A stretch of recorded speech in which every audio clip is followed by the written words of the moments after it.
Hi. I thought I'd do a bit of a commentary on this video today. So this is the Lea Valley Cycle Club Len Cooper Memorial Ride in September 2025.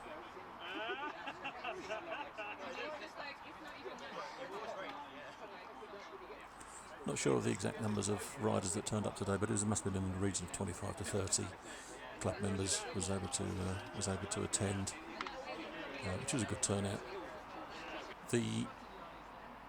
At the front there we have Trevor having a bit of a chat, but the microphone wasn't too good in picking up what was being said. So in essence, Len was a valued member of the club. Sadly passed away in 1988. And every year there's a memorial ride in his honour, and we take a minute's silence just to remember him, and then we continued on with the race. I'm sure if Len was looking down at us, he'd be giving us a thumbs up.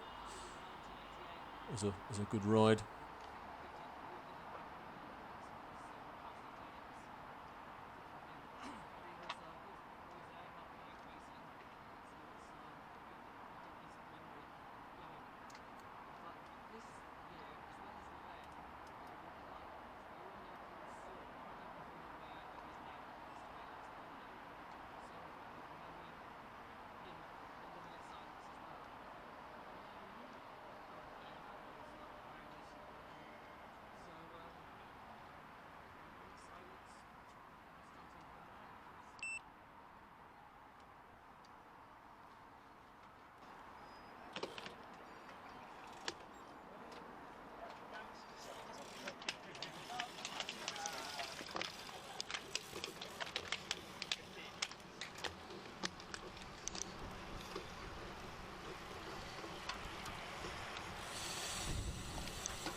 I've not ridden in track races before, or indeed with big groups. So for me, this is a sort of first, as you're about to hear in the commentary from the conversation that just comes up.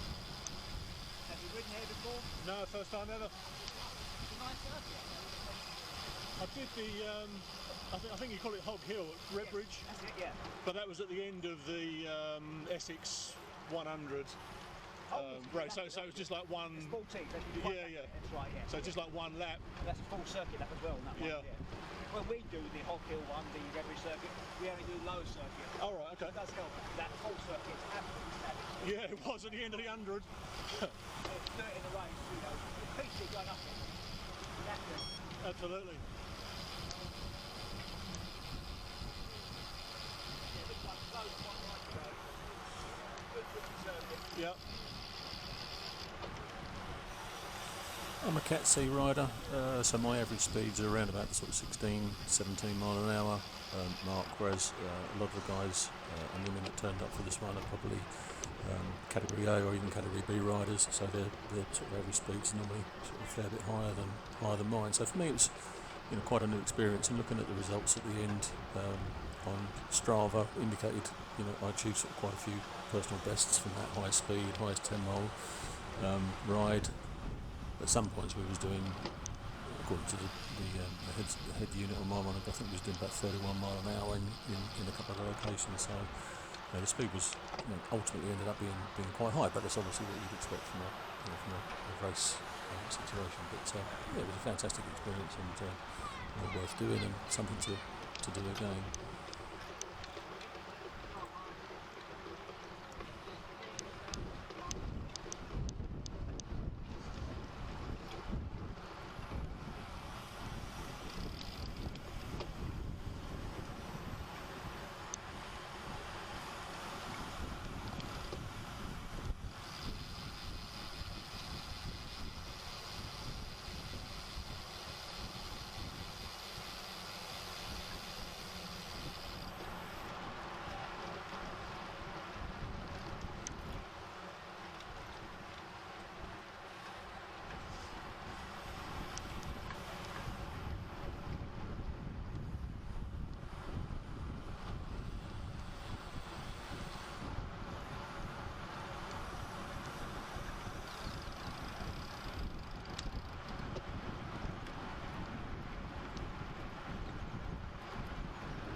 guys are encouraging us to move up into the middle of the group there in order to get the benefit of working with the rest of the team, and also the air displacement that you get from riding in a group.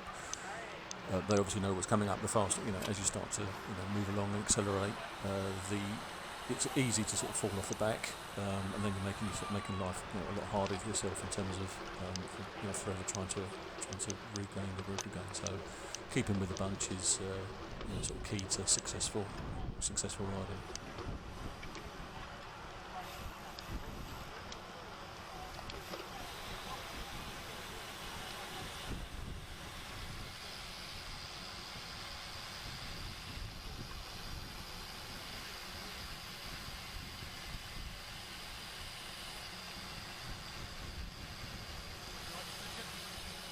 So far, lovely.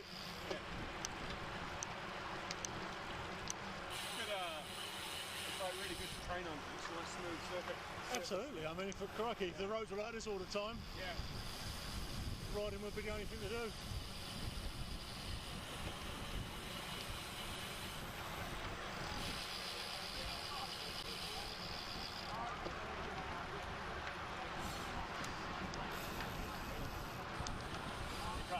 It is, yeah. Yeah. In this neutral right bit, get used to riding in the wheels. Okay. Get closer, so you're on someone's wheel the whole time, yeah? Okay. You'll be alright, you'll be alright.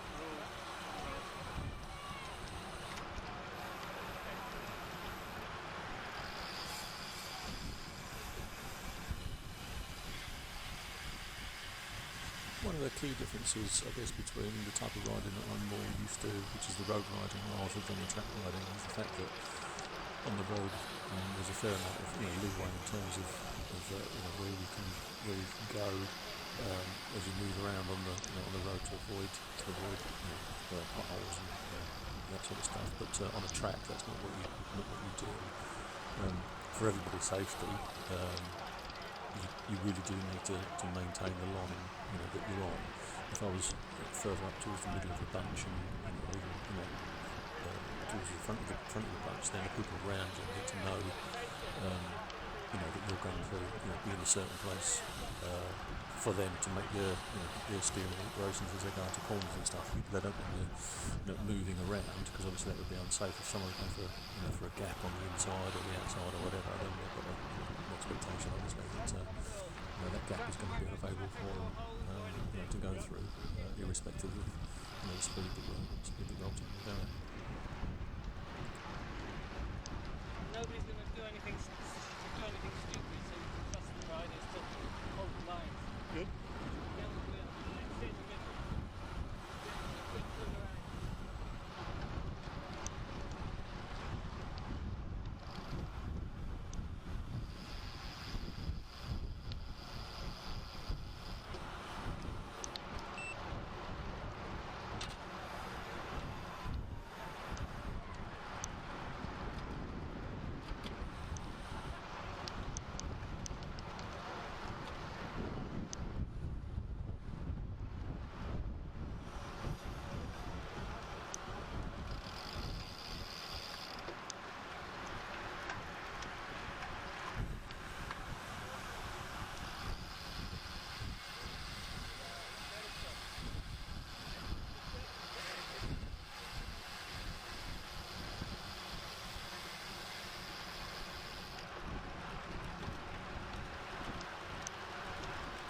Pace is starting to increase now. We've had a couple of neutralised laps where they're sort of getting up to speed, and the main group is now starting to sort of push the tempo. You can see by the speeds we're doing on here. I think on my heads up unit, I think we're doing about sort of 26, 27 mile an hour around about this sort of point. And we're just coming up into the start finish line, and we'll wave to the fan club in the gallery.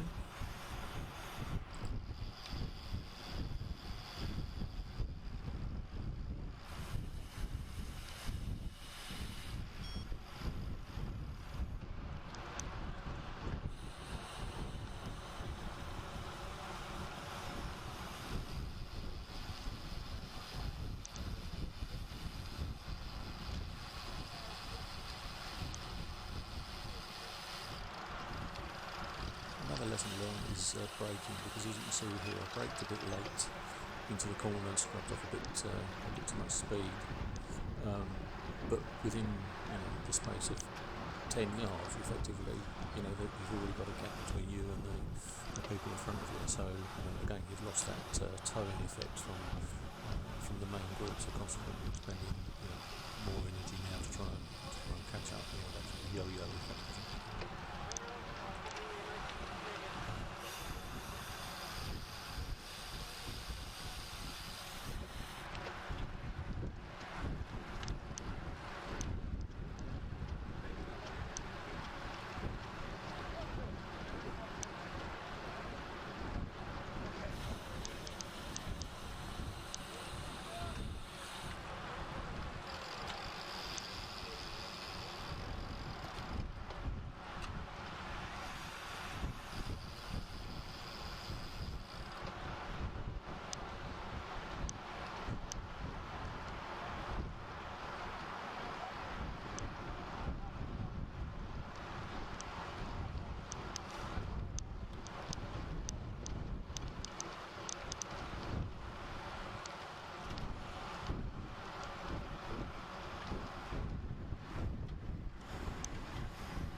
Yep. Got it, mate, you got it. You'll get it. Go on, you got it.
The speed now is really starting to ramp up. I think it was probably doing upwards of about 28, 29 mile an hour along here, and I think on the back straight coming up it probably goes up to about 30, 31. So that's quite a speed for the type of riding that I generally do. But that's the speed that the main bunch is going to achieve, and then some on top of that. Certainly towards the sprints towards the end. So those probably doing 32 mile an hour or more. Probably even faster than that, I dare say. But I was standing on the sidelines at that point, watching them. So I don't suppose I'm bad.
That yo-yo effect has finally taken its toll, and the guys in the main bunch now move away. And that was effectively as far as I was able to see them.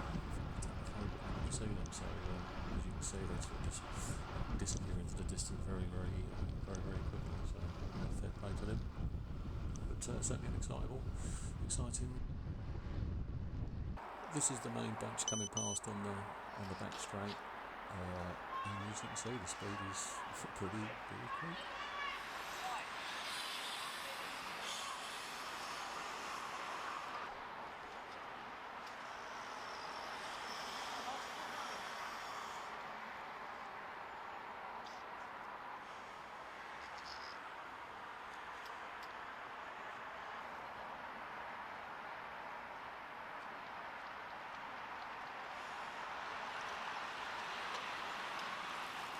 Timekeeper's heading out. He'll grab a photo of the finish line, so they get the right sequence of who was where.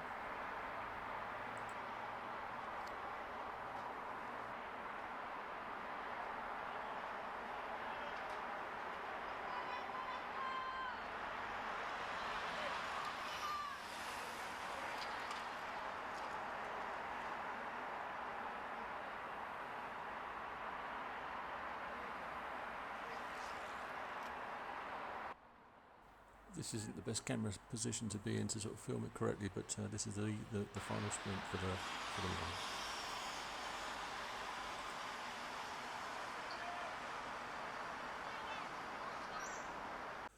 Top spots for Louise and Katie, and James, Mark and Nick.